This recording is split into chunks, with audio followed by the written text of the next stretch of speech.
কৃষ্ণ বাসুদেবায় হরায় প্রমাত্মন অনাথ কৃষ্ণ আশায় গোবিন্দায় নমো নমো। আজকের আমাদের আলোচনার বিষয় হচ্ছে ভীষ্মের দ্বারা শ্রীকৃষ্ণের স্তুতি। ভীষ্ম বললেন, ইতি মতিরূপ কল্পিতা বিতৃষ্ণা ভগবতী সাতত পুঙ্গবে বিভূমি শাসকমপগতে কুচিত বহির্তু প্রকৃতিমুপেশি যত ভব প্রবাহ। ভীষ্মদেব বললেন, নানা অনুষ্ঠানের দ্বারা অত্যন্ত শুদ্ধ ও নিরাসক্ত হয়ে গেছে আমার সেই বুদ্ধি। আমি যেটুকু শিরোমণি অনন্ত ভগবান শ্রীকৃষ্ণের চরণে সমর্পণ করছি, যে শ্রীকৃষ্ণ স্বীয় পরমানন্দ স্বরূপে অবস্থিত থেকে কখনো কখনো লীলা বিস্তার করার জন্য প্রকৃতিকে আশ্রয় করে, অর্থাৎ যোগমায়াকে আশ্রয় করে, যার ফলে প্রকৃতির এই সৃষ্টি পরম্পরা প্রবহমান থাকে। তারপরে বললেন,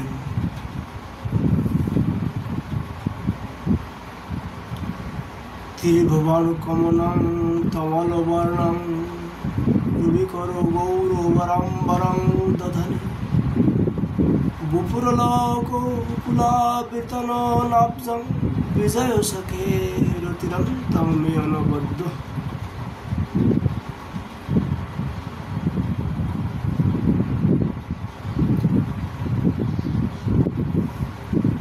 যার দেহ ত্রিভুবন সুন্দর তমাল সদৃশ নীলবর্ণ, যেই দেহ সূর্য কিরণ সদৃশ উৎকৃষ্ট পীতাম্বরের পরিবৃত এবং রাশি রাশি কুঞ্চিত কেশ দ্বারা যার মুখখানি আচ্ছাদিত, সে অর্জুন সখা শ্রীকৃষ্ণে আমার অকপট মূর্তি হোক।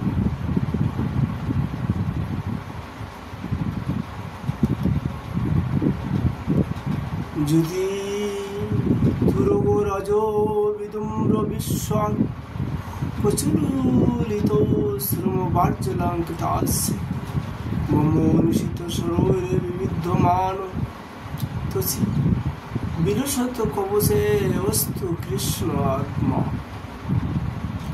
কুরুক্ষেত্রের যুদ্ধক্ষেত্রে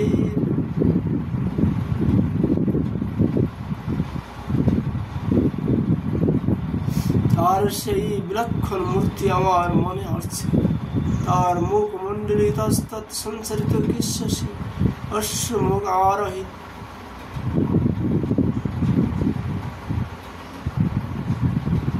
অশ্বক্ষুথিত ধুলো রাশিতে মলিন হয়ে গেছে, আর তার মুখ কমলে ছোট ছোট ঘরমন্ড চকচক করেছিল।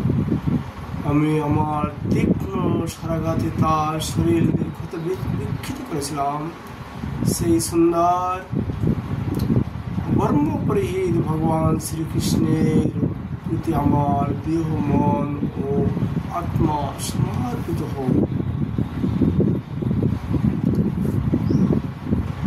তারপরে বললেন, সপতি সখী বছর নিসাম্য মধ্যে নিজ পরায়র বলয় রথং নিবিশ্ব স্থিত গতি পর সৈনিকায়ু রক্ষণা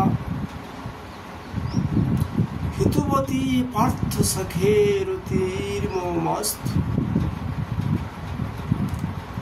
নিজ সখা অর্জুনের কথা স্বীকার করে যিনি অবিলম্বে পাণ্ডব কৌরবের সেনার মধ্যে নিজ রথ স্থাপন করেছিলেন এবং সেখানে স্থিত হয়ে নিজের দৃষ্টির দ্বারাই শুক্লপক্ষের আয়ু হরণ করেছিলেন, সেই পার্থ সখা ভগবান শ্রীকৃষ্ণে আমার পরম প্রীতি হোক। তারপরে স্তুতি করলেন ব্যবহৃত পিতুনা মুখং নিরাক্ষ স্বজন বদাদে বিমুখস্য দোষ বুদ্ধা কুমতি মহারাজাত্মবিদ্যয়া সচ্চরণরতি পরমস্য তস্যমেস্তু। দূরে অবস্থিত স্বজন কৌরব সৈন্য এবং আমাদের দিকে সেই অর্জুন স্বজন নিধনে বিরত হয়েছিল। সেই সময় যিনি গীতারূপে আত্মবিদ্যা উপদেশ দিয়ে অর্জুনের সাময়িক অজ্ঞান দূর করেছিলেন, সেই পরম পুরুষ ভগবান শ্রীকৃষ্ণের চরণে আমার প্রতি অবিচলিত থাকুন।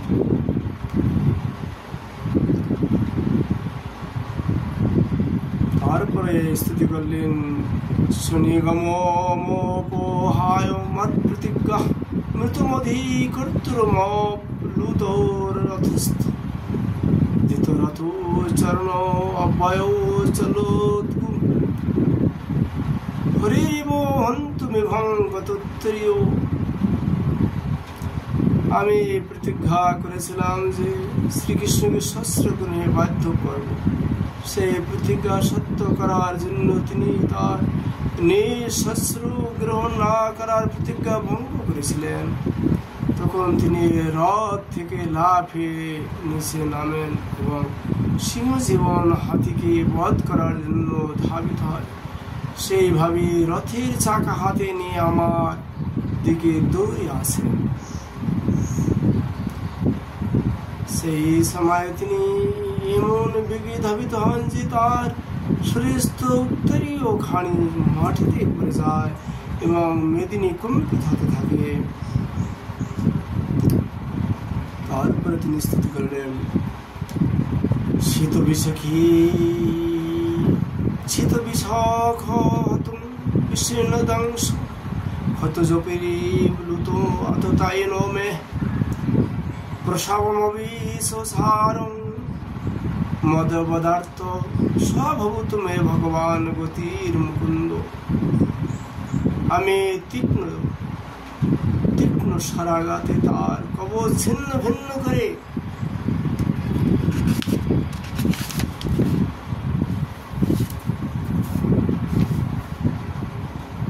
দিয়েছিলেন,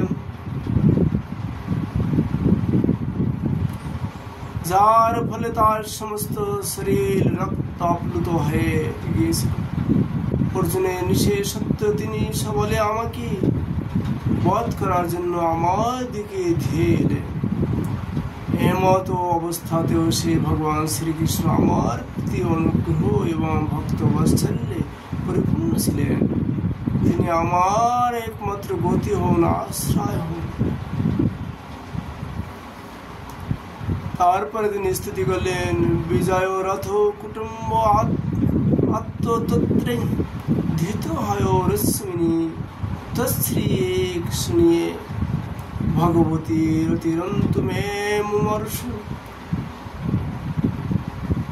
জমিহ নিরক্ষতাগত স্বরূপ। অর্জুনের রথের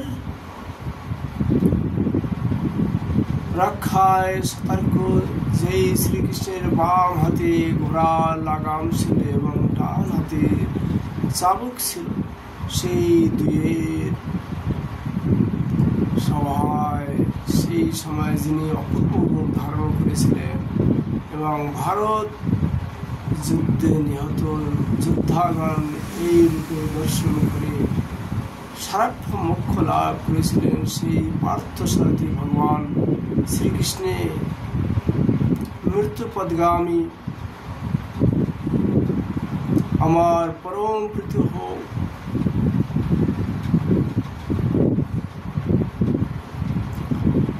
তারপর স্থিতি করলেন মুনিগণ নির্বর্চ সংকুলি অস্তু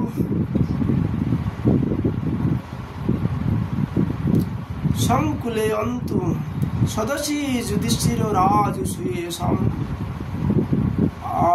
আরহণমুপেদ ইক্ষণীয় মম দৃশ্য গোচরে বীরাত্মা।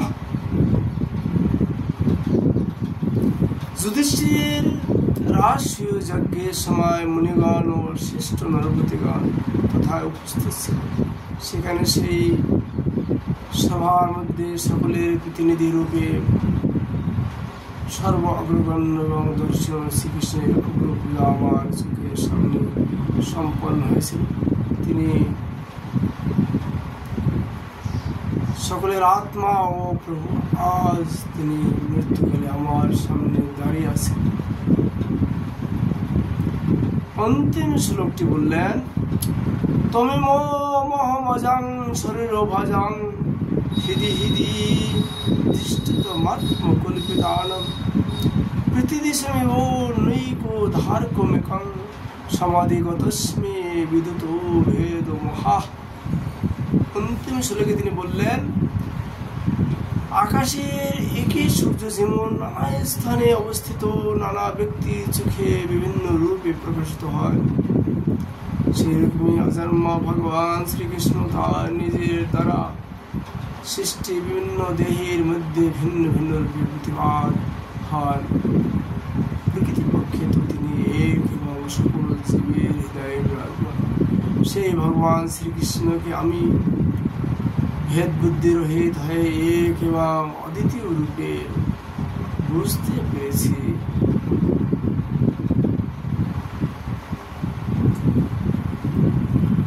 সূর্যি বললেন, কৃষ্ণ এবং ভগবতী মনোজ বাগ দৃষ্টিবৃত্তিবি আত্মান্বয় আত্মনমাবেশং স্বয়ন্তু শাসু পরম।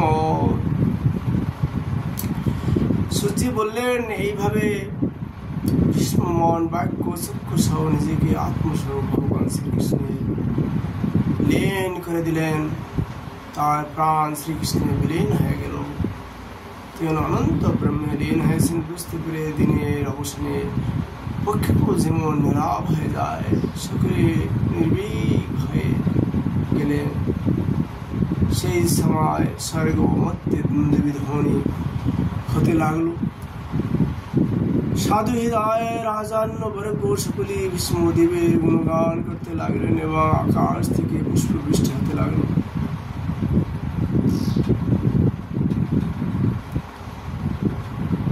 হে শনক মুনি মহারাজ যুধিষ্ঠির বিষ্ণুদেবের পঞ্চভৌতিক শরীর অন্ত্যেষ্টি ক্রিয়া সম্পন্ন করে সুগ্রস্ত হয়ে নিলেন। বিষ্ণুদেবের শ্রীকৃষ্ণের নিকট যে স্তুতি করেছেন,